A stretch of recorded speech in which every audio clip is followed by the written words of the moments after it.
New ইয়র্কে বাংলাদেশি বংশোদ্ভূত NYPD কর্মকর্তা দিদারুল ইসলামের পরিবারের সঙ্গে সাক্ষাৎ করেন প্রধান উপদেষ্টা ডক্টর মোহাম্মদ ইউনূস।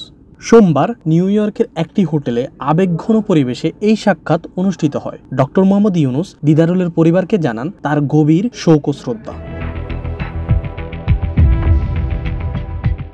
তিনি বলেন, দিদারুল ইসলামের আত্মত্যাগ গোটা বাংলাদেশ ও প্রবাসী সমাজের জন্য গর্বের বিষয়। তার সাহসিকতা ও ত্যাগ কোনোদিন ভোলার নয়। এ সময় ইউনূস দিদারুলের পরিবারের হাতে একটি ক্রেস্ট তুলে দেন, যা তার বীরত্বের প্রতি জাতির শ্রদ্ধার প্রতীক। সাক্ষাতে উপস্থিত ছিলেন দিদারুলের বাবা মা, 2 ছেলে, ভাই বোন ও অন্যান্য স্বজন। এছাড়াও ছিলেন জাতীয় নাগরিক পার্টির নেতা আখতার হোসেন ও ডক্টর তাসনিম জারা। 2021 সালে এনওয়াইপিডিতে যোগ দেন দিদারুল ইসলাম।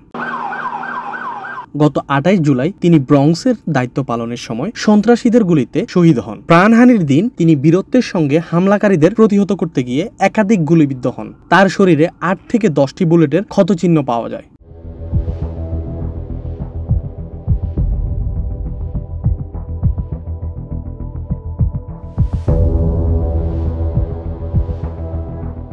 প্রধান উপদেষ্টার এই সাক্ষাৎ পরিবারকে নতুন করে সাহস জুগিয়েছে। দিদারুল ইসলামের বীরত্ব ও আত্মত্যাগ চিরকাল বেঁচে থাকবে বাংলাদেশি ও আন্তর্জাতিক অঙ্গনে।